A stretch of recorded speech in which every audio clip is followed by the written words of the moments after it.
નમો અરિહંતાણં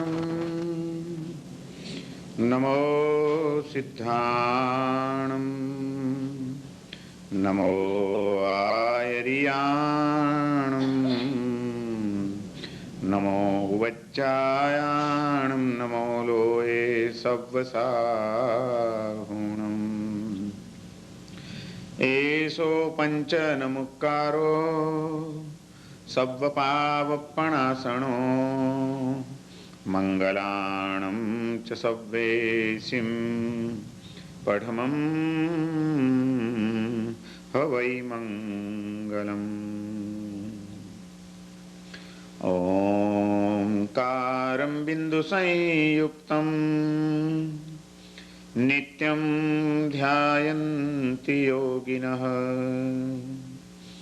કામદં મોક્ષદં ચૈવ. ઓંકારાય નમો નમઃ. અજ્ઞાનતિમિરાંધાનાં જ્ઞાનાંજનશલાકયા નેત્રముન્મીલિतं येन તસ્મૈ શ્રી ગુરવે નમઃ.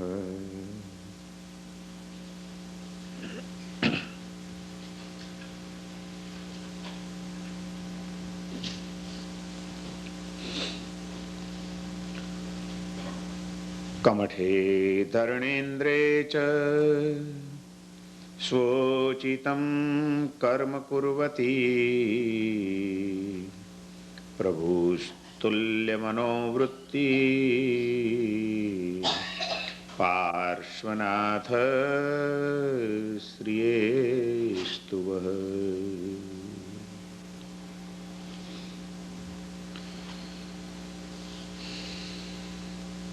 પર્યુષણ પર્વનો આજે 5મો દિવસ. પર્યુષણના પવિત્ર દિવસો દરમિયાન રોજ કોઈ ને કોઈ વિવિધ તત્વની ઉપાસના દ્વારા, આરાધના દ્વારા આપણે આ પર્યુષણ પર્વને અનુભૂતિની ભૂમિકા ઉપર લઈ જવાનો એક પ્રયાસ કરી રહ્યા છીએ. નવકાર મંત્રની આરાધના, ત્યારબાદ ગૌતમ સ્વામીની આરાધના કર્યા પછી આજે પાર્શ્વનાથ ભગવાનની આરાધના આપણે કરવાની છે. ધર્મ તત્વ અને ગુરુ તત્વ પછી દેવ તત્વ, દેવ, ગુરુ અને ધર્મ. આજે દેવ તત્વ ભગવાન પાર્શ્વનાથ ની દિવ્ય ચેતના સાથે આપણી ચેતનાનું જોડાણ કેવી રીતે કરી શકાય, શા માટે કરવું જોઈએ, અને એમાં પણ તીર્થંકરોમાં ભગવાન પાર્શ્વનાથ નું શું મહત્વ છે, આ બધું જો આપણે સમજી લઈએ તો આ આરાધના કરતા કરતા આ દિવસો દરમિયાન આપણે એક બીજી પણ વિશિષ્ટ અનુભૂતિ પ્રાપ્ત કરી શકીએ. ભગવાન પાર્શ્વનાથના સ્વરૂપનું વર્ણન કરતા અને એમના ચરણોમાં પ્રાર્થના કરતા કલિકાલ સર્વજ્ઞ હેમચંદ્રાચાર્ય એમ કહ્યું કે પ્રભુ, આપના જીવનમાં બે વ્યક્તિઓ આવી. એક બાજુ આપની ઉપર ભયંકર ઉપસર્ગ કરનાર કમઠ આવ્યો અને બીજી બાજુ આપની ઉચ્ચ કક્ષાની ભક્તિ કરનાર અને આપના ચરણે સમર્પિત થનાર ધર્ણેન્દ્ર અને પદ્માવતી આવ્યા. પરંતુ આપની સ્થિતિ શું હતી તે વખતે? કમઠે ધર્ણેન્દ્રે ચ સ્વોચિતમ કર્મ કુર્વતી પ્રભુ તુલ્ય મનોવૃત્તિ. આપના ચિત્તની અવસ્થા બંનેની પ્રત્યે સમાન હતી. અપરાધ કરનારા કમઠની પ્રત્યે આપના ચિત્તની અંદર કોઈ દુર્ભાવ નહોતો અને આપની પરમ ભક્તિ કરનાર ધર્ણેન્દ્રની પ્રત્યે આપને કોઈ પક્ષપાત નહોતો. આપના ચિત્તની અવસ્થા બંનેની પ્રત્યે તુલ્ય હતી. એવી તુલ્ય મનોવૃત્તિ વાળા ભગવાન પાર્શ્વનાથ આપણું કલ્યાણ કરનારા થાવ એમ હેમચંદ્રાચાર્ય આશીર્વાદ આપે છે, ઝંખના વ્યક્ત કરે છે. ભગવાન પાર્શ્વનાથ આપણું કલ્યાણ કરનારા ક્યારે થાય? જો ભગવાન પાર્શ્વનાથની સાથે આપણો સંબંધ બંધાય તો એ કલ્યાણ કરી જ રહ્યા છે. એમણે કલ્યાણ કરવાનું નથી નવું, એ તો એમનું કાર્ય ચાલી જ રહ્યું છે. ભગવાન પાર્શ્વનાથ આ વિશ્વનું કલ્યાણ કરી જ રહ્યા છે. પણ આપણું કલ્યાણ ક્યારે થાય? જો આપણે એમની સાથે કનેક્શન લઈ લઈએ તો. એ એમની અનંત શક્તિ ટ્રાન્સમિટ કરી રહ્યા છે. આપણે આપણું રિસીવર પાવરફુલ બનાવવાની જરૂર છે. આપણું રિસીવર જો એને માટે યોગ્ય બની જાય અને એ શક્તિને ગ્રહણ કરવા માટે, ધારણ કરવા માટેની કેપેસિટી જો આપણામાં આવી જાય તો ભગવાન પાર્શ્વનાથ, નામ જ કેવું આપ્યું, પાર્શ્વનાથ. પાર્શ્વ એટલે પાસે, પડખે, પડખે રહેનારો નાથ છે. એ હંમેશા આપણી સાથે રહે છે, આપણી પડખે ઉભો રહે છે. આપણે એને જોઈ શકતા નથી. એને જોવા માટેની દ્રષ્ટિ પ્રાપ્ત કરી લેવાની છે બસ, કે ભગવાન પાર્શ્વનાથ મારી પાસે છે. જીવનના કોઈ પણ તબક્કે એ આપણી પડખે ઉભા રહે છે અને એ રીતે આપણી રક્ષા કરે છે, એ આપણું કલ્યાણ કરે છે. આત્મકલ્યાણને માટે સર્વશ્રેષ્ઠ અવલંબન જો કોઈ હોય તો તે તીર્થંકર પ્રભુની ઉપાસના છે. બીજી બધી જ ઉપાસનાઓ પછી લેખે લાગે જો આત્મા પેલા તીર્થંકરના ચરણે સમર્પિત થયેલો હોય તો. તીર્થંકરને ભૂલીને કરાતી કોઈ પણ આરાધનાઓ એ ખરેખર ફળદાયી બની શકતી નથી. તીર્થંકર પ્રભુ એ આપણી આરાધનાનું શ્રેષ્ઠ અવલંબન છે. પણ એ તીર્થંકરોની અંદર પણ ભગવાન પાર્શ્વનાથની આરાધના આજે વિશેષ પ્રભાવે થતી જોવા મળે છે. એના પણ કેટલાક કારણો છે. તીર્થંકર તરીકે તીર્થંકર બધા જ સરખા. મહાવીર સ્વામી હોય, પાર્શ્વનાથ હોય, આદિનાથ હોય કે શાંતિનાથ હોય, બધા જ તીર્થંકરોની આત્મ સ્થિતિ, આંતર અવસ્થા, એમાં કોઈ ફરક નથી. એક અંશનો પણ ફરક નથી. એમની બધાની વિતરાગતા એક જ સમાન છે. બધાની સર્વજ્ઞતા એક જ લેવલની છે. બધાની કલ્યાણકારીતા પણ એ જ ભૂમિકાએ પહોંચેલી છે. તીર્થંકર તરીકે તમામ તીર્થંકરો એક જ ભૂમિકાના છે. પરંતુ તે છતાં ભગવાન પાર્શ્વનાથનો મહિમા કંઈક વિશેષ જોવા મળે છે. ભગવાન પાર્શ્વનાથ પ્રત્યે લોકોની વિશેષ શ્રદ્ધા જોવા મળે છે. એનું કારણ શું? એનું કારણ છે આત્મદ્રષ્ટિએ દરેક તીર્થંકરો સમાન છે, પરંતુ ભગવાન પાર્શ્વનાથનું બાહ્ય પુણ્ય બીજા તીર્થંકરો કરતા પણ વિશેષ હતું. અને એટલા માટે એમને પુરુષાદાનીય પાર્શ્વનાથ કહેવામાં આવે છે. પુરુષોમાં આદેય નામ કર્મવાળા, ઉત્કૃષ્ટ આદેય નામ કર્મવાળા ભગવાન પાર્શ્વનાથનું આદેય નામ કર્મ, એમની લોકપ્રિયતા વધે એવું એમનું જે નામ કર્મ છે એ અત્યંત મહાન હતું અને વિશિષ્ટ હતું. અને એના કારણે લોકોને વધુ ને વધુ આકર્ષણ એમની પ્રત્યે થાય છે. અને એક વખત આકર્ષિત થયેલો આત્મા તીર્થંકરની આરાધના કરે છે ને, એનું કલ્યાણ થવાનું જ છે. જાણીને કરે કે અજાણપણે પણ કરે, પણ જે કોઈ એની સાથે જોડાયા એને એનો લાભ તો મળવાનો જ છે. ભગવાન પાર્શ્વનાથની આરાધના આપણે પણ આ દિવસો દરમિયાન એટલા માટે રાખેલી છે કે આત્મકલ્યાણની સાથે સાથે આપણા બાહ્ય જીવનની નિશ્ચિંતતા પણ અનિવાર્યપણે આપણા માટે જરૂરી બની ગઈ છે. જ્યારે ડગલે ને પગલે અનેક જાતના ચિત્તના સંકલેશો ઊભા થાય એવી પરિસ્થિતિઓ આવ્યા જ કરે છે જીવનની અંદર. બધી ઈચ્છા હોય, બધી ઝંખના હોય, બધી સાવધાની હોય, પણ સંસારમાં પરિસ્થિતિઓ જ એવી સર્જાય કે ચિત્તની ક્ષમતા ખંડિત થતા વાર ન લાગે. સંકલેશ ઊભો થવાનું નિમિત્ત મળી જ રહે. કોઈક ને કોઈક ઉપાધિ જીવનમાં આવીને આપણી શાંતિને હણી નાખે. આવી વિષમ પરિસ્થિતિમાંથી આજે આપણે પસાર થઈ રહ્યા છીએ. ત્યારે આત્મકલ્યાણની સાથે સાથે આપણા બાહ્ય જીવનની ઉપાધિઓ પણ આપણને સતાવે નહીં. ચિત્તની અશાંતિ પણ આપણાથી હંમેશા દૂર રહે. એ માટે ભગવાન પાર્શ્વનાથ વિશેષ પ્રભાવશાળી સાબિત થયેલા છે. એમનું ઉત્કૃષ્ટ પુણ્ય અને સતત પડખે રહેનારો નાથ હોવાના કારણે એ આપણી હંમેશા રક્ષા કરે છે. ભગવાન પાર્શ્વનાથની ભક્તિના પ્રભાવે, શરણાગતિના પ્રભાવે, મંત્ર આરાધનાના પ્રભાવે આત્માનું કલ્યાણ તો થાય જ છે, પણ બાહ્ય જીવનના વિઘ્નો પણ દૂર એનાથી થઈ જતા હોય છે. બાહ્ય જીવનના વિઘ્નોને દૂર કરવા માટે, વિઘ્ન વિનાશ માટે પાર્શ્વનાથ ભગવાનની આરાધના વિશેષપણે પ્રચલિત બનેલી છે આપણે ત્યાં. અને બીજી એક વિશેષતા છે ભગવાન પાર્શ્વનાથની આરાધના શા માટે કરવાની. આજે આપણે પાર્શ્વનાથને આરાધવાના છે. શેને માટે? પાર્શ્વનાથની આરાધનાનું મુખ્ય પરિણામ અને મુખ્ય લક્ષ્ય શાસ્ત્રોની અંદર બતાડેલું છે, અને એ છે સમાધિ ધર્મની પ્રાપ્તિ માટે. ભગવાન પાર્શ્વનાથનું સમગ્ર જીવન, પાર્શ્વનાથ ભગવાનનો આત્મા સમ્યક દર્શન પામ્યો અને ત્યારથી એ તીર્થંકર થયા ત્યાં સુધીના વચ્ચેના 10 ભવો થયા છે. જેમ ભગવાન મહાવીરના 27 ભવ છે, એમ ભગવાન પાર્શ્વનાથના 10 ભવો છે. અને 10 ભવની યાત્રાને જો આપણે વિચારીએ તો એમાં આપણને એક વસ્તુ બહુ કોમન જોવા મળે છે કે ઉત્તરોત્તર દરેક ભાવની અંદર ભગવાન પાર્શ્વનાથના જીવનની અંદર ચિત્તની સમાધિ ખંડિત થઈ જાય, ચિત્ત ઉપાધિઓમાં મુકાઈ જાય એવી અનેક વિકટ પરિસ્થિતિઓ એમના જીવનમાં સર્જાતી રહી છે. અને એ દરેક પરિસ્થિતિઓની વચ્ચે ભગવાન પાર્શ્વનાથે પોતાના ચિત્તની સમાધિને અખંડ બનાવવાની સતત સાધના કરેલી છે અને સિદ્ધિ પ્રાપ્ત કરેલી છે. પાર્શ્વનાથનું જીવન એટલે સમાધિની ઉત્કૃષ્ટ સાધનાનું જીવન છે. અને આપણે આજે એ જ પરિસ્થિતિમાં છીએ કે આપણા ચિત્તની પણ શાંતિ અને સમાધિ ખંડિત થાય એવા જ વાતાવરણમાં આપણે જીવી રહ્યા છીએ.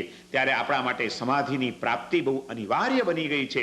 અને ભગવાન પાર્શ્વનાથની આરાધનાથી શાસ્ત્રો એમ કહે છે કે બીજું બધું તો પછી મળે, પણ સૌથી પહેલા એને ચિત્તની સમાધિ અવશ્ય મળે. જીવનમાં શાંતિ મળે અને મરણમાં સમાધિ મળે. સમાધિ મરણની આરાધના માટે આપણું મૃત્યુ અવશ્ય સમાધિ ભર્યું જ બને એ માટે શાસ્ત્રકારોએ પાર્શ્વનાથ ભગવાનની આરાધનાને મુખ્ય અવલંબન તરીકે બતાડેલું છે. તમને કદાચ ખબર હશે કે આપણે ત્યાં ભારતની અંદર વર્ષોથી પ્રાચીન કાળથી પોષ દશમીની આરાધનાનું પર્વ આયોજિત થયેલું છે. માક્ષર વદ, નોમ, દશમ અને 11 એના સ્પેશિયલ દિવસો છે. કારણ કે માક્ષર વદ દશમ એ પાર્શ્વનાથ ભગવાનનો જન્મ કલ્યાણકનો દિવસ છે અને માક્ષર વદ 11 એ પાર્શ્વનાથ ભગવાનનો દીક્ષા કલ્યાણકનો દિવસ છે. આમ ભગવાન પાર્શ્વનાથના જીવનની મહત્વની જે ઘટના છે એને આવરી લઈને માક્ષર વદ, નોમ, દશમ અને 11 આ 3 દિવસનું એક પર્વ આયોજિત કરવામાં આવ્યું. અને એ દિવસોમાં ભગવાન પાર્શ્વનાથની આરાધના સર્વત્ર થતી હોય છે. કોઈક અઠ્ઠમનો તપ કરીને, કોઈ 3 એકાસના કરીને, કોઈ પોતાની શક્તિ મુજબની તપશ્ચર્યા વગેરે કરીને એ 3 દિવસમાં ભગવાન પાર્શ્વનાથની વધુ ને વધુ આરાધના કરવાનો પ્રયાસ કરતા હોય છે. આ જે પોષ દશમીની આરાધના છે, એક બાજુ આપણે માક્ષર વદ, નોમ, દશમ કહીએ છીએ ને બોલીએ છીએ પોષ દશમી પાછી. કેમ? એનું પણ કારણ છે કે અત્યારે આપણે ત્યાં જે મહિનાઓની ગણતરી ચાલે છે, પ્રાચીન કાળમાં થોડો ફરક હતો. પ્રાચીન કાળમાં 1 મહિનાનો ફરક હતો. આપણે જેને માક્ષર કહીએ એ શાસ્ત્રીય ગણતરીની અંદર પોષ મહિનો ગણાય છે. અને એમાં પણ વદ પક્ષમાં જ આ ફરક આવે, સુદમાં ફરક ના આવે. કારણ કે પ્રાચીન કાળની અંદર મહિનાની ગણતરી વદથી શરૂઆત થતી હતી. પહેલા વદ અને પછી સુદ. માક્ષર વદ જ્યારે અહીં ચાલતો હોય ત્યારે આજના દિવસે પણ મારવાડની અંદર હજી એ પરંપરા છે. રાજસ્થાનની અંદર આજે પણ આપણી જે શાસ્ત્રીય ગણતરી હતી એ ગણતરી મુજબ જ વ્યવહાર ચાલે છે લોકોની અંદર. આપણે કે આજે માક્ષર વદ પાંચમ છે તો રાજસ્થાનમાં તમે પૂછો કે ભાઈ આજ કઈ તિથિ છે તો એ કહે છે કે પોષ વદ પાંચમ છે. પહેલા વદ પક્ષ આવે અને એમ કરતા વદ પક્ષ પૂરો થાય પછી સુદ પક્ષ આવે. એટલે આપણે અત્યારે માક્ષર વદ માનો કે ચાલે છે, એ પૂરો થાય તો પછી આપણો કયો આવે? તરત જ એની પછી પોષ સુદ આવે. બરોબર ને? એટલે આપણો જ્યારે પોષ સુદ આવે ત્યારે આ લોકોને આપણો માક્ષર ચાલતો હોય, માક્ષર વદ, ત્યારે એમનો પોષ વદ ચાલતો હોય અને વદ પૂરો થાય પછી સુદ આવે એટલે પાછો એમનો પણ પોષ સુદ આવે. એટલે સુદ પક્ષમાં બધા સાથે હોઈએ, વદ પક્ષમાં 1 મહિનાનો ફરક પડી જાય. આ શાસ્ત્રીય મહિનાઓની ગણતરી આ રીતે કરવામાં આવતી હતી. અને એટલા માટે શાસ્ત્રોની અંદર એમ કીધું કે પોષ દશમીના દિવસે ભગવાન મહાવીરનો જન્મ થયો, અરે પાર્શ્વનાથનો જન્મ થયો. પોષ વદ દશમ એ પાર્શ્વનાથ ભગવાનના જન્મ કલ્યાણકનો દિવસ છે. આજની ગણતરી મુજબ આપણે વિચારીએ તો માક્ષર વદ દશમ એ એમનો જન્મદિન છે. પણ એ જન્મદિનને કેન્દ્રમાં રાખીને આપણે ત્યાં પોષ દશમી પર્વનું આયોજન કર્યું. અને એ આયોજન કરનાર શાસ્ત્રજ્ઞ મહાપુરુષોએ એમ કહ્યું કે જેણે જીવનમાં સમાધિ મરણ જોઈતું હોય, ખાતરી જોઈતી હોય કે ના મારું સમાધિ મૃત્યુ જ થશે, એને માટે શું કરવું જોઈએ? કોઈ ઉપાય ખરો? તો કે હા, પોષ દશમીની આરાધના કરી લો, તમને અવશ્ય સમાધિ મરણ જ મળે એમ કીધું ચકાર સાથે. શું કરવાનું? પોષ દશમીની આરાધના કરવાની એટલે 3 દિવસ આરાધના કરી લેવાની? ના, 3 દિવસ નથી કરવાની. જ્યારે પણ આપણે જીવનમાં શરૂઆત કરીએ આરાધનાની, ત્યારે એ 3 દિવસો દરમિયાન કરવાની. માગસરવદ, નોમ, દશમ અને 11. અને એની પણ મૂળ વિધિ એ છે કે 3 દિવસ અઠ્ઠમનો તપ કરીને પાર્શ્વનાથ ભગવાનની આરાધના કરવી જોઈએ.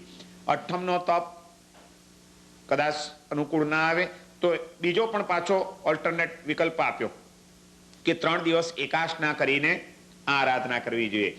એકાસના પણ કેવા? પહેલે દિવસે માત્ર સાકરનું પાણી પીને એકાસનું કરવાનું. એક જ વસ્તુ વાપરવાની, સાકરનું પાણી. સ્ટેમિના જળવાઈ રહે, સુગર મળી જાય એટલે તમને. બીજા દિવસે માત્ર ખીર ખાઈને એકાસનું કરી લેવાનું, એક જ દ્રવ્ય. અને ત્રીજા દિવસે રેગ્યુલર ચાલુ એકાસનું કરવાનું.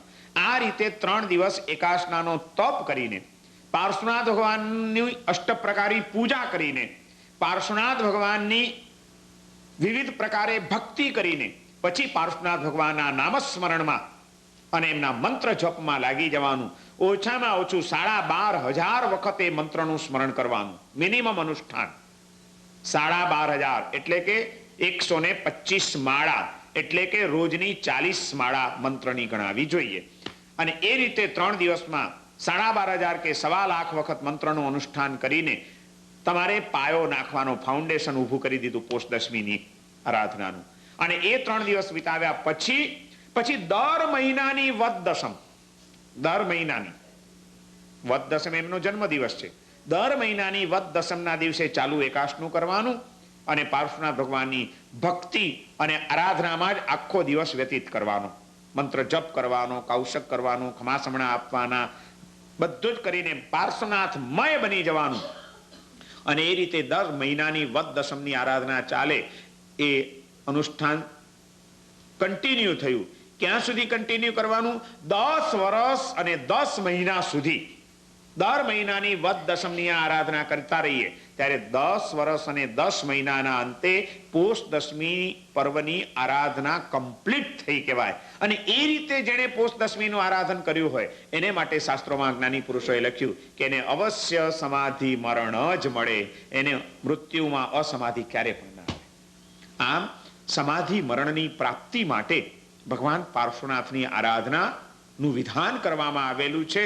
એનો અર્થ એ થયો કે ભગવાન પાર્શ્વનાથે 10 ભવ સુધી બહુ સોદો આપણને ઘણું બધું કન્સેશન આપ્યું છે જ્ઞાની પુરુષોએ.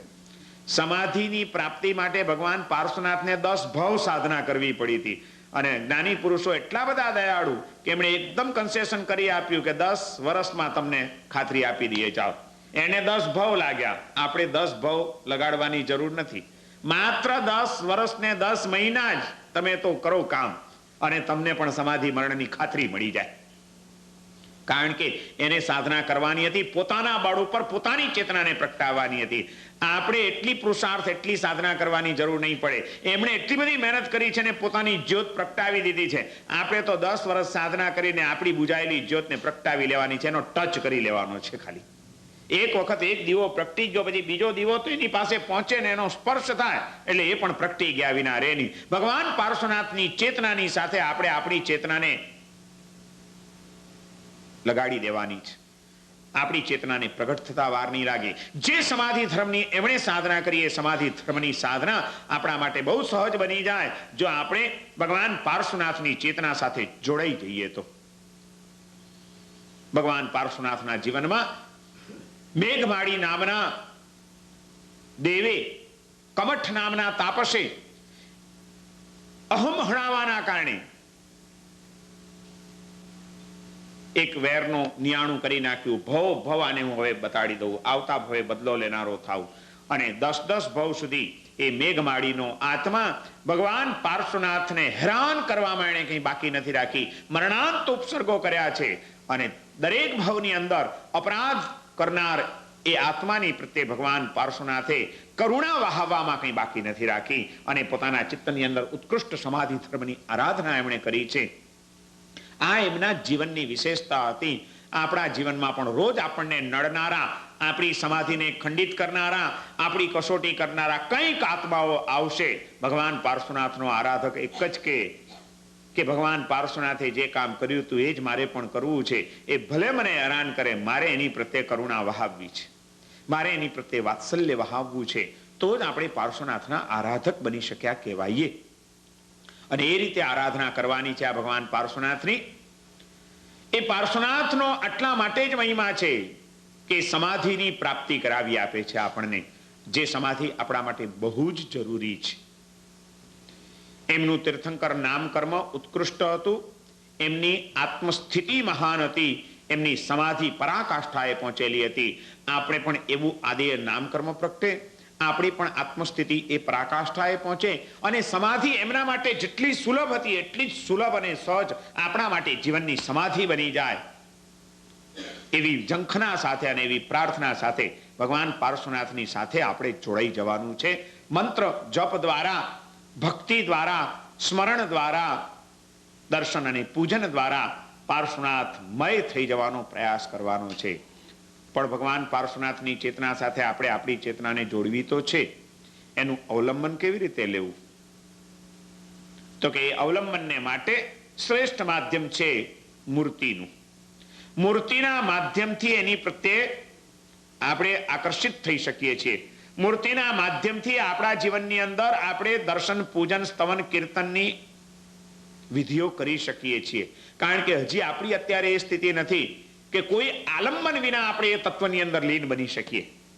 નિરાલંબન ધ્યાનના પ્રયોગો જ્ઞાની પુરુષોએ કયા છે, પણ એ માટેની આપણી ભૂમિકા નથી કે આલંબન ન હોય ને છતાં આપણે આંખ બંધ કરી અને એ તત્વની અંદર લીન બની જઈએ. અત્યારે તો અનેક જાતના વિક્ષેપોથી ખરડાયેલું આપણું ચિત્ત એને કેન્દ્રિત કરવા માટે તો અવલંબન જોઈએ. અને એ ભગવાન પાર્શ્વનાથની ભક્તિ કરવી છે તો ભગવાન પાર્શ્વનાથની સુંદર મૂર્તિ, સુંદર ચિત્ર, એનું જ અવલંબન લેવું પડે. અને એટલા માટે પ્રાચીન કાળથી આપણે ત્યાં ભગવાન પાર્શ્વનાથની અનેક મૂર્તિઓનું સર્જન કરવાની પરંપરા ચાલી. એમાં સૌથી પ્રાચીનમાં પ્રાચીન ભગવાન પાર્શ્વનાથની મૂર્તિ જો કોઈ હોય તો તે શંખેશ્વર તીર્થની અંદર બિરાજમાન ભગવાન પાર્શ્વનાથની મૂર્તિ છે. કેટલી જૂની છે? 100-200 વર્ષની? 1000-2000 વર્ષની? ના. એની પ્રાચીનતામાં જવું હોય ત્યારે બહુ પાછળ જવું પડે ઇતિહાસની અંદર. અત્યારે જે 24 તીર્થંકરનો કાળ ચાલી રહ્યો છે, ભગવાન આદિનાથથી માંડીને ભગવાન મહાવીર સુધીની 24 થઈ, એમ એની પહેલા પણ બીજા 24 તીર્થંકરો થયા છે, અતીત 24. એ અતીત કાળની જે 24 તીર્થંકરોની સ્થિતિ હતી એમાં 9મા અમમ સ્વામી નામના, દામોદર સ્વામી નામના તીર્થંકર, એ દામોદર સ્વામીના વખતની અંદર બનેલી આ એક ઘટના છે. દામોદર સ્વામી 9મા તીર્થંકર વિચરી રહ્યા છે આ પૃથ્વીની ઉપર. ભગવાનની સમવસણ મંડાયેલું છે, દેશના ચાલી રહી છે અને ત્યાં પ્રભુ મોક્ષનું નિરૂપણ કરી રહ્યા છે કે આત્માએ મોક્ષ પ્રાપ્ત કરવાનો છે, પોતાના મૂળભૂત સ્વરૂપમાં સ્થિર થવાનું છે. જ્યાં સુધી આત્મા મુક્તિ ન પામે ત્યાં સુધી એના બંધનો, એની અશાંતિઓ એ દૂર થઈ શકતા નથી. આખું એ વર્ણન સાંભળે છે ત્યારે એ ભગવાનના સમવસણમાં એક શ્રાવક બેઠેલા છે જેનું નામ હતું આષાઢી શ્રાવક. એ આષાઢી શ્રાવક ઉભો થઈ જાય છે અને કહે છે કે પ્રભુ, આપે જે મોક્ષનું વર્ણન કર્યું કે મોક્ષ પામવું એ જ જીવનનું જે લક્ષ્ય આપે બતાડ્યું, પ્રભુ ભેગા ભેગી એક એ પણ કૃપા કરો, મને જરા એટલું કહી દો કે મારો મોક્ષ ક્યારે થવાનો છે, થશે કે નહીં, અને થશે તો ક્યારે થશે? પ્રભુ બસ જાણવાની જિજ્ઞાસા જાગી ગઈ છે. અને ત્યાં દામોદર સ્વામી એ આષાઢી શ્રાવકને કહે છે કે ભાગ્યવાન, તમારે શોક કરવાનું કોઈ કારણ નથી, ચિંતા કરવાનું કોઈ કારણ નથી, તમારો મોક્ષ નિશ્ચિત થવાનો છે. તો પ્રભુ ક્યારે થશે મારો મોક્ષ, અને કેવી રીતે થશે, કયા માધ્યમથી થશે? ત્યાં દામોદર સ્વામી એને કહે છે કે તમારો મોક્ષ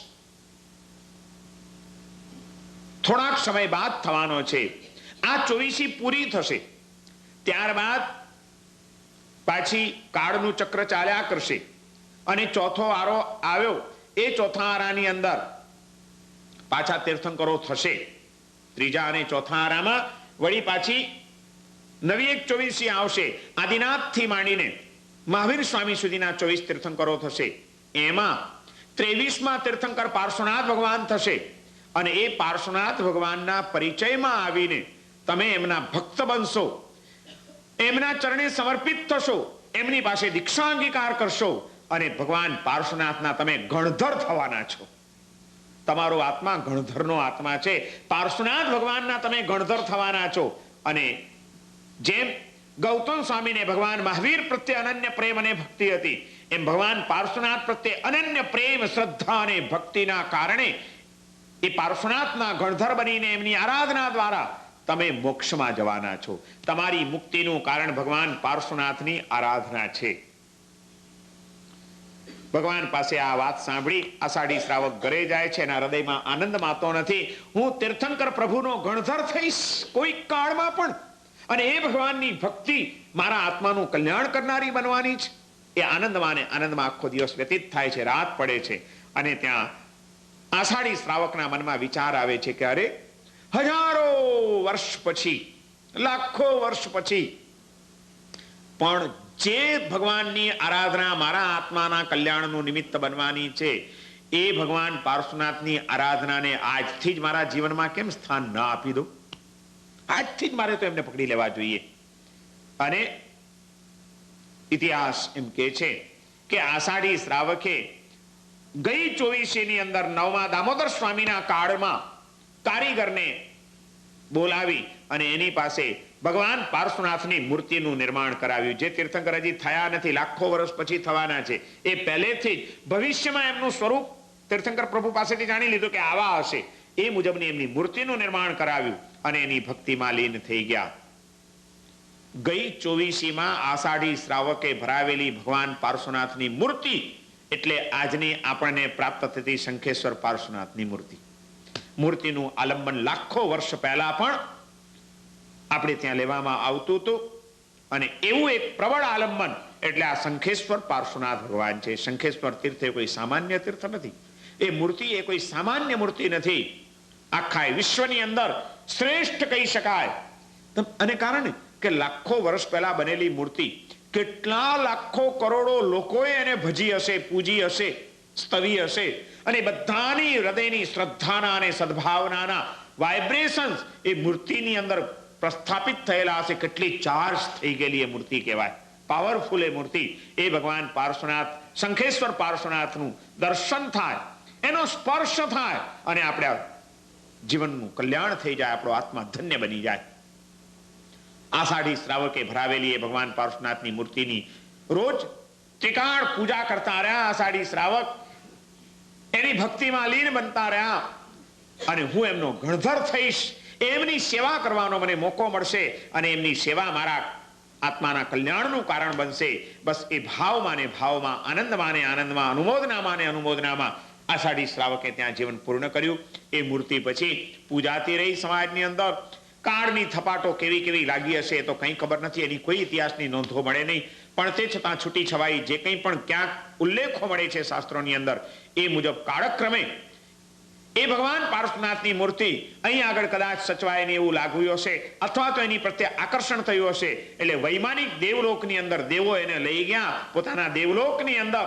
દોમ દોમ સુખ સાહેબીની વચ્ચે, આનંદ અને પ્રમોદની વચ્ચે જીવન જીવતા એ દેવાત્માઓને પણ એમ લાગ્યું કે આ બધું અમારી પાસે હોવા છતાં નકામું છે જો અમારી વચ્ચે ભગવાન પાર્શ્વનાથ ન હોય તો. અને ભગવાન પાર્શ્વનાથની મૂર્તિ દેવલોકમાં ગઈ. ત્યાં દેવોએ અને ઇન્દ્રોએ એને પૂજી. હજારો વર્ષ સુધી એ દેવલોકમાં પૂજાણી છે. આગળ વધતા એ પાતાલ લોકમાં ગઈ. પાતાલ લોકના દેવો અને દેવીઓ એને પાતાલ લોકમાં લઈ ગયા. કાળ કાળનું કામ કરે જાય છે. ત્રીજો વારો આવ્યો, ચોથો વારો આવ્યો, એક એક તીર્થંકરો થતા ગયા અને એમ કરતા કરતા કરતા કરતા નેમનાથ ભગવાનનો સમય આવ્યો. 22મા તીર્થંકર નેમનાથ ભગવાન, યાદવ કુળના મહારાજા. એ નેમનાથ ભગવાનનું રાજ્ય ચાલી રહ્યું છે. કૃષ્ણ એ એમના પિતરાઈ ભાઈ થાય અને એમાં જરાસંઘ, વાસુદેવ અને પ્રતિવાસુદેવનું યુદ્ધ થયું છે. એમાં જરાસંઘ તોફાને ચડ્યો છે. છેવટે યુદ્ધનો માર્ગ અખત્યાર કરવો પડ્યો છે. એક બાજુ વાસુદેવ કૃષ્ણ છે અને બીજી બાજુ પ્રતિવાસુદેવ જરાસંઘ છે. વાસુદેવ અને પ્રતિવાસુદેવનું યુદ્ધ ચાલી રહ્યું છે. કોઈ હારતું નથી ને કોઈ જીતતું નથી. અને છેવટે જરાસંઘે એક જરા નામની વિદ્યા, કે જે વિદ્યાનો ઉપયોગ કરે તો સામેનું આખું સૈન્ય મૂર્છિત થઈ જાય અને ઢળી પડે, બેભાન બની જાય. જરાસંઘે જરા વિદ્યાનો ઉપયોગ કર્યો અને આખા કૃષ્ણના સૈન્યને મૂર્છિત કરી નાખ્યું. પણ એ વિદ્યા વાસુદેવ ઉપર ન ચાલે, પ્રતિવાસુદેવની વિદ્યા. એટલે કૃષ્ણ બચી ગયા છે. પણ કૃષ્ણે જોયું કે હું હવે એકલો શું કરીશ, આખું સૈન્ય મૂર્છિત થઈ ગયું છે, સૈન્ય વિના લડાઈ કેમ લડાય, ચિંતિત થઈ ગયા છે. તે વખતે નેમકુમાર એમના ભાઈ, એણે જોઈ લીધું તીર્થંકરનો આત્મા હતો, મતિશ્રુત અને અવધિ જ્ઞાન તો જન્મથી હોય. પૂછે છે, ભાઈ કેમ ઉદાસ, શું થશે કંઈ સમજાતું નથી, કટોકટીની પળો ચાલી રહી છે અને જરાસંઘે જરા વિદ્યાનો ઉપયોગ કરીને મારા આખા સૈન્યને મૂર્છિત કરી નાખ્યું છે, રક્ષા કેમ કરવી.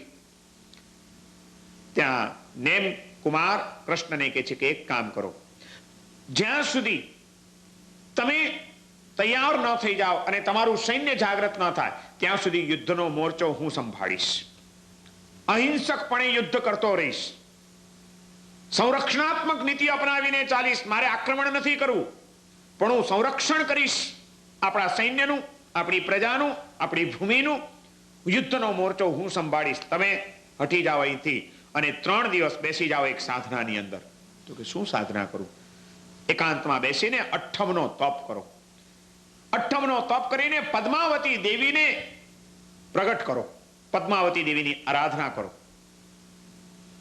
અને જ્યારે દેવી પ્રગટ થાય ત્યારે એમને કહેજો, એની પાસે પાતાલ લોકની અંદર પાર્શ્વનાથની મૂર્તિ છે, બહુ જ પ્રભાવશાળી, ગઈ 24મીમાં આષાઢી શ્રાવકે ભરાવેલી એ મૂર્તિ અત્યારે પદ્માવતીના અંડરમાં છે, એની પાસે છે, એની પાસેથી એ મૂર્તિ માંગી લેજો. અને એ મૂર્તિ જો મળી જાય એનો અભિષેક કરો, અને અભિષેક જળ જો આ કૃષ્ણના તમારા સૈન્યની ઉપર છાંટવામાં આવે તો જરા વિદ્યા એની ક્યાંય ભાગી જાય, સૈન્ય તાજું થઈ જશે, એના બધા ગાર ઉજઈ જશે અને તંદુરસ્ત એ સૈન્ય પાછો યુદ્ધનો મોરચો સંભાળી લેશે, વિજય તમને મળશે. 3 દિવસ દરમિયાન તમારે આ દુનિયાને ભૂલીને સાધનામાં ઊંડા ઉતરવાનું છે અને પદ્માવતી દેવીને પ્રસન્ન કરવાના છે. એને પ્રસન્ન કરીને એની પાસેથી મૂર્તિ મેળવી લો, બાકીનું બધું કામ થઈ જશે. એ 3 દિવસ માટે અઠ્ઠમનો તપ કરીને બેસી જાઓ અને ત્યાં સુધી યુદ્ધની ચિંતા નહીં કરતા, એ મોરચો હું સંભાળી લઈશ. નેમકુમારે યુદ્ધનો મોરચો સંભાળ્યો. કૃષ્ણ મહારાજા એકાંતની અંદર ખૂણામાં બેસી ગયા, અઠ્ઠમનો તપ કરીને પદ્માવતી દેવીનું ધ્યાન કરે છે, પદ્માવતી દેવીને પુકાર કરે છે. અને પાતાલ લોકની ઇન્દ્રાણી પદ્માવતી પ્રગટ થયા 3જા દિવસે. કેમ યાદ કરી છે? એક જરૂર પડી છે. આખું સૈન્ય મૂર્છિત થઈને પડેલું છે, એમને સ્વસ્થ કરવું જરૂરી છે ને અમારી પાસે હવે કોઈ ઉપાય રહ્યો નથી. પણ મને જાણવા મળ્યું છે કે મહાન પ્રભાવશાળી ભગવાન પાર્શ્વનાથની મૂર્તિ આપની પાસે છે, કૃપા કરો, પ્રસન્ન થયા હો તો આટલી કૃપા કરો, એ મૂર્તિ અમને આપો. અને પદ્માવતી દેવી તથાસ્તુ કે છે. પાતાલ લોકમાંથી ભગવાન પાર્શ્વનાથની એ મૂર્તિ લાવે છે અને કૃષ્ણને આપે છે કે લ્યો. કૃષ્ણે એ મૂર્તિ પધરાવી, સ્નાત્ર મહોત્સવ કર્યો, નિર્મળ જળથી એનો અભિષેક કર્યો, પૂર્ણ હૃદયની શ્રદ્ધા સાથે અઠ્ઠમનો તપ હોય અને પ્રભુના નામસ્મરણનો જપ હોય. તપ અને જપની 2 શક્તિ ભેગી પડે ત્યારે પછી બાકી શું રહે? અભિષેક જળ હાથમાં લઈ અને કૃષ્ણ નીકળી પડે છે. હજારોનું સૈન્ય જે બેભાન થઈને મૂર્છિત થઈને પડેલું છે, 3 દિવસથી મળદા જેવું થઈ ગયું છે, એક એકની ઉપર આમ અભિષેક જળ છાંટતા જાય છે. અને જ્યાં અભિષેક જળ છંટાયું, ચમત્કાર, તરત જ આળસ મરડીને આખું સૈન્ય ઊભું થઈ ગયું, તાજું અને સરું, એકદમ સ્વસ્થ. પાછો યુદ્ધનો મોરચો કૃષ્ણ મહારાજાએ સંભાળ્યો અને છેવટે જરાસંઘ માર્યો ગયો, કૃષ્ણને વિજય મળ્યો, પ્રજાની રક્ષા થઈ, વિજય ધ્વજ ફરકી ગયો છે, વિજયનો આનંદ ચાલી રહ્યો છે. ત્યાં કૃષ્ણ મહારાજા બધાને શાંત કરે છે કે ઉભા રહો, આ વિજય મારો જય જયકાર કરવાની જરૂર નથી, મારી જય બોલાવવાની જરૂર નથી. આ વિજય મારાથી નથી મળ્યો, આ વિજય પાર્શ્વનાથ ભગવાનના પ્રભાવે મળ્યો છે. જય જયકાર કરવો હોય તો પાર્શ્વનાથ ભગવાનના નામનો જય જયકાર કરો. આનંદ અને ઉત્સાહ વર્તી ગયો. આવી ભવ્ય મૂર્તિ એક પ્રાપ્ત થઈ, જે ભૂમિની ઉપર વિજય મળ્યો ત્યાં કંઈક યાદગીરી તો બનવી જ જોઈએ. એટલે પોતાના હજારોનું જે સૈન્ય હતું એ સૈન્યને ત્યાં જ વસી જવાનો કૃષ્ણ મહારાજાએ ઓર્ડર કર્યો. ત્યાં એક નગર વસાવવામાં આવ્યું, ભવ્ય નગર નિર્માણ કરવામાં આવ્યું, નગર વસાવ્યું. હવે એ નગરનું નામ શું પાડવું? યુદ્ધમાં વિજય મળ્યો હતો, એ વિજયનો નાદ કરવા માટે કૃષ્ણ મહારાજાની પાસે શંખ હતો. જોરથી કૃષ્ણે શંખ ફૂંક્યો હતો વિજયનો શંખનાદ કરવા માટે, વિજયનો નાદ કરવા માટે. એ શંખ ફૂંકીને નાદ કરીને જે નગર વસાવવામાં આવ્યું એટલે એને શંખપુર એવું નામ પાડવામાં આવ્યું. એ ગામનું નામ પાડવામાં આવ્યું શંખ વગાડીને વસાવવામાં આવેલું પુર એટલે કે નગર, એનું નામ શંખપુર. શંખપુર નામનું ગામ વસાવ્યું. પણ કે હવે આ ગામનો વહીવટ કોને સોંપવો? આ ગામનો રાજા કોણ? તો કે આપણે કોઈએ રાજા થવાની જરૂર નથી.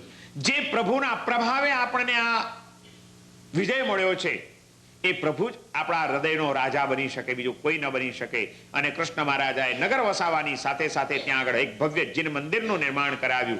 અને એ જીન મંદિરની અંદર પદ્માવતી દેવી પાસેથી પ્રાપ્ત થયેલી એ ભગવાન પાર્શ્વનાથની મૂર્તિને પ્રતિષ્ઠિત કરવામાં આવી. અને ત્યાં ડિક્લેર કર્યું કે આ શંખપુરનો રાજા કોઈ નથી, આ ભગવાન પાર્શ્વનાથ છે. શંખપુરનો એ ઈશ્વર છે, એટલા માટે એને શંખેશ્વર કહેવામાં આવ્યા. શંખ વગાડીને વસાવવામાં આવેલું નગર તે શંખપુર, અને શંખપુરનો ઈશ્વર તે શંખેશ્વર. આ ભગવાન પાર્શ્વનાથનું નામ શંખેશ્વર પાર્શ્વનાથ કેમ પાડવામાં આવ્યું એની પાછળનો આ એક ઇતિહાસ જોડાયેલો છે.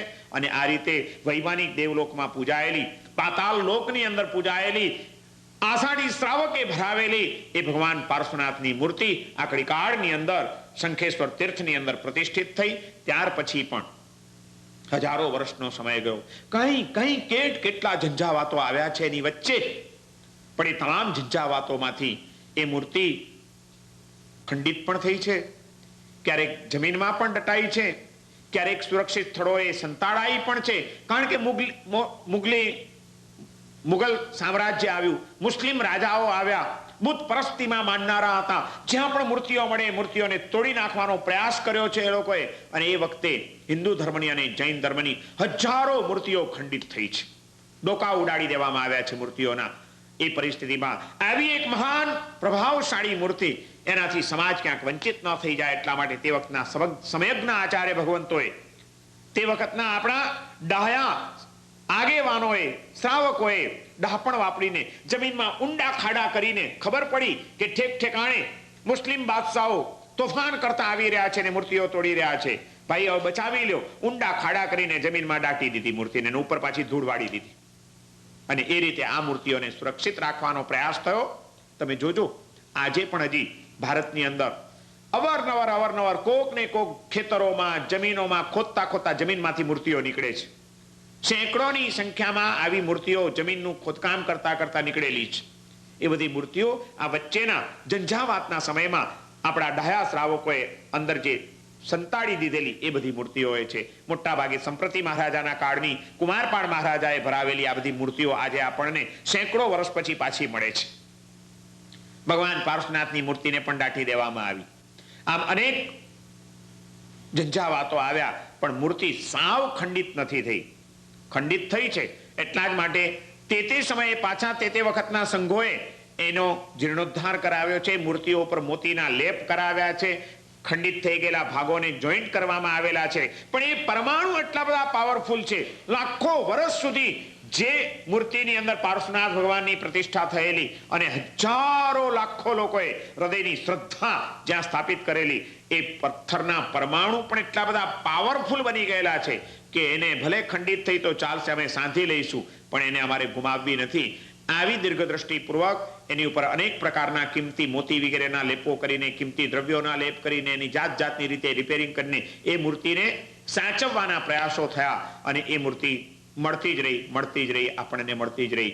અને એમ કરતા વર્તમાન કાળમાં પણ જે કંઈ છેલ્લા ઇતિહાસો, જેના પુરાવાઓ બધા મળે છે, એ છેલ્લી 2-4 સદીઓના તો ઇતિહાસો પણ મળે છે કે કયા રાજાએ ક્યારે આ મૂર્તિ જમીનમાંથી ક્યાંથી કોને મળી. એક વખત જમીનમાં આ રીતે દટાયેલી મૂર્તિ પડી હતી આજે જે શંખેશ્વર તીર્થ છે એ જ ભૂમિ, એ જ એરિયાના ઝીંઝુવાડા નામનું ગામ છે અને ત્યાં ઝીંઝુવાડાના આસપાસની ભૂમિમાં જે ગાયો ભેંસો હતી, એના જે ગોકુળ હતા, એ ગાય ભેંસને ચરાવવા માટે જંગલમાં લઈ જવામાં આવે, ભરવાડને ચરાવવા માટે લઈ જાય. એક જે મુખ્ય ગાય હતી એ રોજ સાંજે ચરીને આવે પાછી, ત્યારે ગોવાળને દોવાની મહેનત કરે તો દૂધ ન નીકળે. ગોવાળને વિચાર આવ્યો કે આ ગાય દેનારી, દૂધ દેનારી આ ગાય આજકાલ દૂધ કેમ દેતી નથી, શું ગરબડ છે? નક્કી કોઈ કઈ જંગલમાં જ્યારે ચરાવવા મોકલું છું ત્યારે કોઈક એને દોઈ લેતું લાગે છે, ચોર પકડવો પડશે, કોણ દોઈ લે છે? એટલે એક દિવસ ગોઠવણ કરી દીધી, ચૂપચાપ આ ગાયનું ધ્યાન રાખવાનું છે કે આ ગાયને કોણ દૂધ કાઢી લે છે. અને એમાં ખબર પડી કે બરોબર 1 દાડો 2 દાડા 3 દાડા સુધી તપાસ કરતો રહ્યો અને 3 દિવસ એક જ ઘટના એને જોવા મળી કે ગાય એક જગ્યાએ જઈને ઊભી રહી જાય છે અને ઊભી રહીને એના આંચળમાંથી ત્યાં દૂધ નીકળી પડે છે. શું ચમત્કાર! આ જગ્યા ઉપર કેમ દૂધ નીકળે છે? નક્કી આ ભૂમિમાં કંઈક હોવું જોઈએ. અને છેવટે કઈ સામાન્ય ઘટના નથી, કોઈ માણસ દૂધ કાઢી લે સમજી શકાય, પણ નેચરલી દૂધ નીકળી જાય આંચળમાંથી, આ તો એક ચમત્કાર જ કહેવાય. નક્કી આ ભૂમિમાં કંઈક પ્રભાવ હોવો જોઈએ, કોઈક વસ્તુ હોવી જોઈએ. અને છેવટે ભૂમિને ખોદવાનો નિર્ણય થયો અને ધ્યાનપૂર્વક એ ભૂમિને ખોદતા જાય છે, ખોદતા જાય છે. 5-7 ફૂટ ઊંડા ગયા અને ત્યાં ભગવાન પાર્શ્વનાથની આ મૂર્તિ નીકળી. છેલ્લે આ રીતે જમીનમાંથી એ નીકળી મૂર્તિ. વળી પાછું તે વખતે આપણા જૈન સમાજે આ બાજુ મંદિર પણ ઘણી વાર તૂટ્યા, એ મંદિરોના પણ જીર્ણોદ્ધારો થયા. આજે જે આપણે ત્યાં શંખેશ્વર તીર્થનું મંદિર આપણે દર્શન કરવા પૂજન કરવા જઈએ છીએ, એ તો બહુ પાછળથી બનેલું મંદિર છે. એનો તો ઇતિહાસ બહુ નજીકનો ઇતિહાસ છે, એ પણ મળે છે. આણંદજી કલ્યાણજીની પેઢી અને શંખેશ્વર તીર્થની પેઢીએ એના જીર્ણોદ્ધારો માટે ઘણી બધી જાગૃતિઓ દેખાડી છે અને ઘણી બધા પ્રયાસો કરીને એને સુરક્ષિત કર્યું છે. પરંતુ માત્ર હજી 100-150 વર્ષ પહેલા પણ જાઓ તો આ દેરાસર નહોતું અને બીજું જ દેરાસર હતું. અને આજે એ શંખેશ્વર ગામમાં જ હવે ક્યારેક જાઓ તો એનાય દર્શન કરજો. એ પુરાણા મંદિરના અવશેષો ખંડિયેર રૂપે હજી જૂનું મંદિર પડ્યું છે એક બાજુ ખૂણે ખાંચરે. પૂછજો ત્યાં પૂજારીઓને, ત્યાંના માણસોને કે ભાઈ જૂનું અવશેષ વાળું મંદિર ક્યાં છે જ્યાં આગળ આ ભગવાન બિરાજમાન થયા હતા અને સેંકડો વર્ષ સુધી પૂજાયા હશે. એ પણ ભૂમિ આજે મળે છે, મંદિરના અવશેષો પડ્યા છે હજી. એ શંખેશ્વર તીર્થનો આ રીતે જીર્ણોદ્ધાર થતો જ આવ્યો છે. અને એ રીતે આષાઢી શ્રાવકે ગઈ ચોવીસીમાં ભરાવેલી આ ભગવાન પાર્શ્વનાથની મૂર્તિ, પાર્શ્વનાથ તો પાર્શ્વનાથ જ હતા, એને શંખેશ્વર જે નામ મળ્યું છે એ આ ઘટનાના કારણે વળ્યું. શંખ વગાડીને જે નગર વસાવ્યું તે શંખપુર અને શંખપુરનો રાજા તે શંખેશ્વર. આ રીતે શંખેશ્વર પાર્શ્વનાથ એને નામ મળ્યું. અને એ મૂર્તિ એક શ્રેષ્ઠ આલંબન છે ભગવાન પાર્શ્વનાથની સાથે સંબંધ બાંધવા માટે, એમની પ્રત્યે સમર્પિત થવા માટે, એમની સમાધિ ધર્મની પ્રાપ્તિ કરવા માટે શંખેશ્વર તીર્થનો મહિમા ઉત્તરોત્તર વધતો જ રહ્યો છે. અને ભગવાન તો પાવરફુલ હતા જ, પણ જે પદ્માવતી દેવીએ પોતે ભગવાનની મૂર્તિ આપી હતી, જે પોતાની ખાસ આરાધનાની મૂર્તિ હતી, પણ કૃષ્ણને ના ન પાડી શક્યા. એના તપની આગળ અને એની શ્રદ્ધાની આગળ દેવીને પણ ઝૂકવું પડ્યું અને માંગી તો આપી દીધી. એ પોતાની મૂર્તિ જે વર્ષો સુધી પાતાળ લોકની અંદર ઇન્દ્રલોકમાં જેને પોતે પૂજી છે, એ મૂર્તિ પ્રત્યેનું એટેચમેન્ટ કઈ જાય? એક 5-25 વર્ષ જે દીકરીને ઘરમાં ઉછેરીને પ્રેમથી મોટી કરી હોય છે, સંભાળ લીધી હોય છે, એ દીકરીને સાસરે વડાવી દો છો, પછી પણ 5-25 વર્ષનો સંસ્કાર હોય છે તો એ દીકરી પ્રત્યેનું એટેચમેન્ટ જાય છે? એ ભલે બહાર ગઈ હોય, બીજા ઘરે ગઈ હોય, પણ સતત યાદ આવે છે કે નહીં? એની સંભાળ લેવાનું મન થાય છે કે નહીં? અવારનવાર એને જોવાનું, એને મળવાનું મન થાય છે કે નહીં? હજારો વર્ષ સુધી જે ભગવાન પાર્શ્વનાથને પાતાળ લોકમાં બિરાજિત કરીને જેની ભક્તિ કરી, આજે ધર્ણેન્દ્રને એ મૂર્તિ આપી દેવી પડી છે કૃષ્ણ મહારાજાને, પણ એ મૂર્તિ પ્રત્યેનું આકર્ષણ કેમ જાય? એટલે ધર્ણેન્દ્ર અને પદ્માવતીનું આકર્ષણ આજે પણ એ શંખેશ્વરની મૂર્તિ પ્રત્યે બહુ જ જોરદાર. એટલે દૈવી સ્વરૂપે ત્યાં અવારનવાર દર્શન કરવા માટે પહોંચી જ જતા હોય. અને પરિણામે તીર્થંકર પ્રભુ તો વિતરાગ જ છે બધા, એમને કોઈ પક્ષવાદ નથી, છતાં પાર્શ્વનાથ ભગવાનના વિશેષ પ્રભાવો જોવા મળે છે, શંખેશ્વર તીર્થના વિશેષ પ્રભાવો જોવા મળે છે. એનું કારણ એમના અધિષ્ઠાયક દેવી દેવતા એ કઈ વીતરાગ નથી, એને તો હજી રાગ દ્વેષ છે. એને ભગવાન પાર્શ્વનાથ પ્રત્યે અનન્ય રાગ છે, અને પોતાને જેની પ્રત્યે રાગ છે એ ભગવાન પાર્શ્વનાથની પ્રત્યે જે પ્રેમ રાખે, એની જે ભક્તિ કરે, એની ઉપર જે શ્રદ્ધા મૂકે, એવા ભક્તો ઉપર પણ એને રાગ થઈ જાય છે કે વાહ, મારા પ્રભુની આ ભક્તિ કરે છે, બહુ સારો માણસ છે. અને પછી પાછું પોતાના જ્ઞાનથી જુએ કે મારા ભગવાનની ભક્તિ કરનારો કઈ તકલીફમાં તો નથી ને, એની કઈ પ્રોબ્લેમ હોય, એને કઈ મુસીબત હોય, લાવ દૂર કરી દઉં. અને દૈવી શક્તિ દ્વારા વગર માંગે, વગર ઈચ્છે એ પાર્શ્વનાથના ભક્તોના દુઃખને દૂર કરતા જ રહે છે પદ્માવતી દેવી. અને એ રીતે જ્યાં લોકોના વિઘ્નો ટળે છે, ઉપાધિઓ શમે છે, જીવનની મનોકામનાઓ પૂર્ણ થાય છે, ત્યાં સ્વાભાવિક છે લોકોની શ્રદ્ધા વધવાની છે. એટલે ઉત્તરોત્તર શંખેશ્વર તીર્થનો મહિમા વધતો જ ગયો છે, વધતો જ ગયો છે, વધતો જ ગયો છે. આજે કોઈ પણ દિવસે જાઓ શંખેશ્વર તીર્થની અંદર તમને ભીડ જોવા મળશે, જલ્દી જગ્યા નહીં મળે. અને એમાં પણ જો પૂનમનો દિવસ હોય, પોષ દશમીનો સમય હોય, અસંભવ તમને જગ્યા મળે, મુસીબત. દર પોષ દશમી પર્વના આરાધન વખતે તો શંખેશ્વરની અંદર ભક્તિની પરાકાષ્ઠાનું વાતાવરણ સર્જાય છે. હજારો લોકો ત્યાં આગળ પહોંચી જતા હોય છે અને અઠ્ઠમનો તપ કરીને બેસી જતા હોય છે ભગવાન પાર્શ્વનાથના દરબારની અંદર.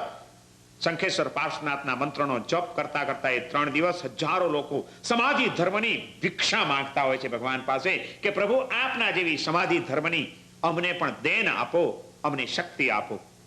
આ શંખેશ્વર તીર્થનો મહિમા અદ્ભુત છે, અચિંત્ય છે, અખૂટ છે.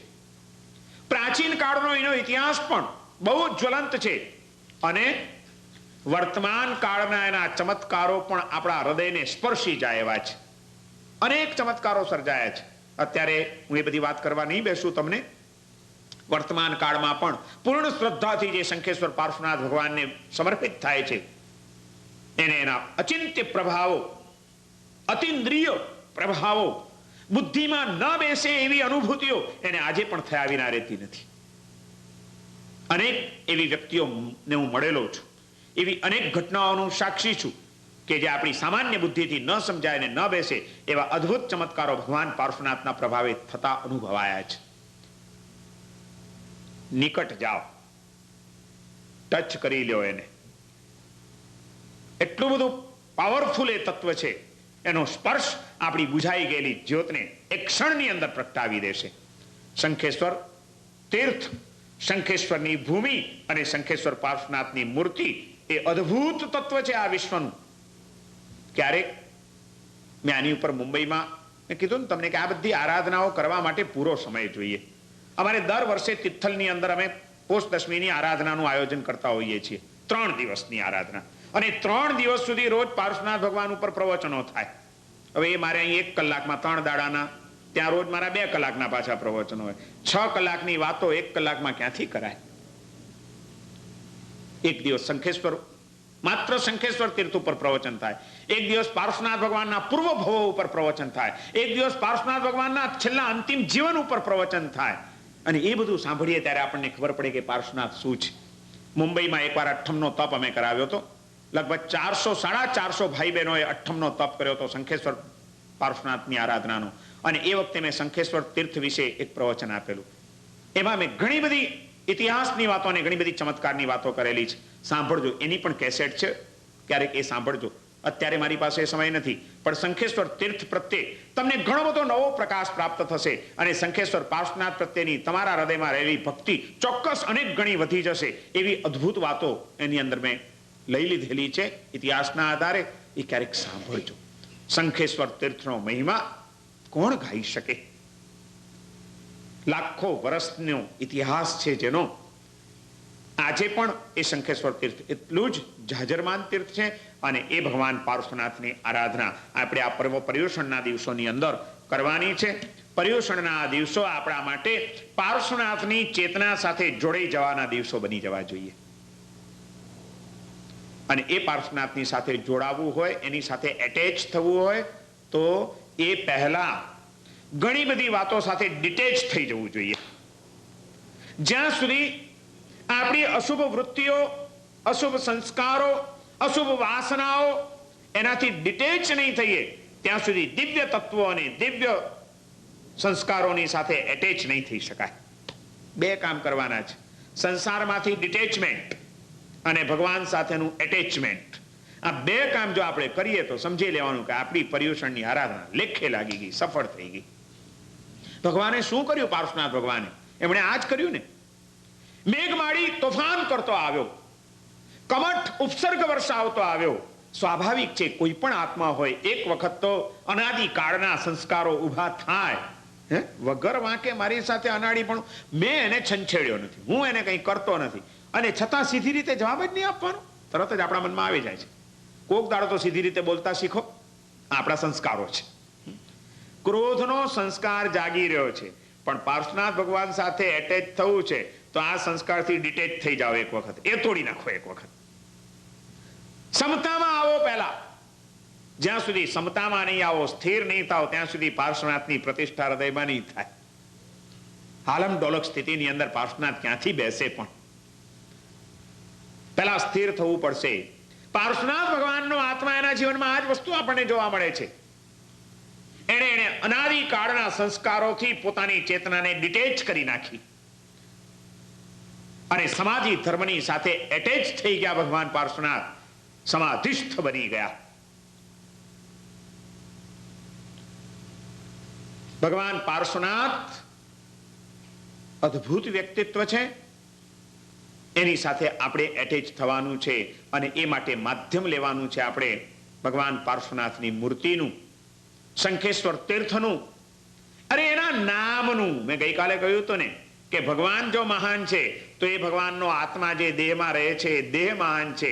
એ દેહ મહાન છે તો આજે ભલે દેહ ન હોય, એ દેહને એની કેવી રીતનો હશે, એની સામાન્ય આભાનો ખ્યાલ આપતી એની મૂર્તિ પણ મહાન છે. કારણ કે પાર્શ્વનાથના દેહની અનુકૃતિ છે ને, એની મૂર્તિ છે, એ પણ મહાન છે. અરે મૂર્તિ ન મળે તો કાંઈ નહીં, એ પાર્શ્વનાથ નામ જે અક્ષર હતા, જે દેહની સાથે આ નામ જોડાયેલું હતું, આ નામ તમારું ને મારું નથી. એ પેલો પવિત્ર દેહ જે વામા માતાની કુક્ષીએથી જેનો જન્મ થયો હતો, એ દેહને આ નામ મળેલું હતું કે જે દેહની અંદર પાર્શ્વનાથની દિવ્ય ચેતના બિરાજમાન રહી હતી. એ દેહની સાથે જોડાયેલું નામ છે, માટે એ પણ એટલું જ પાવરફુલ. માત્ર પાર્શ્વનાથનું નામ લઈએ અને આપણું કામ થઈ જાય, અસમાધિ દૂર થઈ જાય. એ ભગવાન પાર્શ્વનાથના નામસ્મરણમાં, ભગવાન પાર્શ્વનાથના મંત્ર સ્મરણમાં અને પાર્શ્વનાથની ભક્તિમાં જોડાઈને આપણે એની સાથે એટેચ થવાનું છે અને એની દિવ્ય શક્તિનો લાભ આપણે લઈ લેવાનો છે. આ લાભ આપણે સારી રીતે લઈ શકીએ એટલા માટે આજે ભગવાન પાર્શ્વનાથની થોડીક આરાધના આપણે અત્યારે અહીંયા આગળ કરવાની છે. આ આરાધનામાં આજે 2-3 વસ્તુ આપણે કરીશું. એક તો ભગવાન પાર્શ્વનાથનો નામનો જે મહિમા છે, એની સાથે એમની કઈ કઈ વિશેષતાઓ હતી, જે વિશેષતાઓને કેન્દ્રમાં રાખીને આધારિત 108 નામ મળે છે અને 108 એમના ગુણો જ્ઞાની પુરુષોએ તારવ્યા છે. એનું પ્રભાવશાળી મંત્ર ગર્ભિત મંત્રાધિરાજ નામનું એક સ્તોત્ર બનાવેલું છે આપણા પૂર્વાચાર્યોએ. જે આચાર્યોની પાર્શ્વનાથની સાથે ચેતના જોડાઈ ગઈ હતી, જે પાર્શ્વનાથના પરમ ભક્ત હતા અને ધ્યાન દ્વારા જેમણે પાર્શ્વનાથની અનુભૂતિ કરીને એમના આત્માની એક એક વિશેષતાઓને જે સ્પર્શી શક્યા હતા, એવા આચાર્ય ભગવંતોએ મંત્રાધિરાજ સ્તોત્રના નામે ભગવાન પાર્શ્વનાથનું અત્યંત પ્રભાવશાળી એક સંસ્કૃત ભાષાનું સ્તોત્ર બનાવેલું છે. આજે મારી ઈચ્છા છે કે આપણે એ પાવરફુલ અને આપણી ચેતનાને આમ ચમકારો લાવી દે એવી શક્તિ ધરાવતું એ મંત્ર ગર્ભિત સ્તોત્રનું આપણે શ્રવણ કરીશું. ભગવાન પાર્શ્વનાથના ચરણોમાં જ બેસીને, એમની સામે બેસીને આપણે એ સ્તોત્રનો પાઠ કરીશું. એની સાથે જ એ ભગવાન પાર્શ્વનાથની સાથે જોડાઈ જવા માટે આપણે એમની પ્રાર્થનાનો દુહો અને મંત્ર બોલીને આપણે એમને આજે 12 ખમાસમણા આપીશું. એમના આત્માના મૂળભૂત 12 ગુણો આપણામાં પણ પ્રગટે એટલા માટે આપણે એમને 12 ખમાસમણા દ્વારા આપણે એમની આરાધના કરીશું અને એમનો મંત્ર પણ આપવાની વિધિ અહીંયા આગળ થશે. આટલી વિધિ પાર્શ્વનાથ ભગવાનના સ્તોત્રનો પાઠ, પાર્શ્વનાથ ભગવાનનું છંદ, અને પાર્શ્વનાથ ભગવાનના ખમાસમણા અને પાર્શ્વનાથ ભગવાનનો મંત્ર, આ 4 વિધિઓ અત્યારે કરીને આપણે આજનો કાર્યક્રમ પૂર્ણ કરવાના છીએ. હવે આપણે એની આરાધનાની વિધિનો પ્રારંભ કરીએ છીએ. ખોલી નાખો.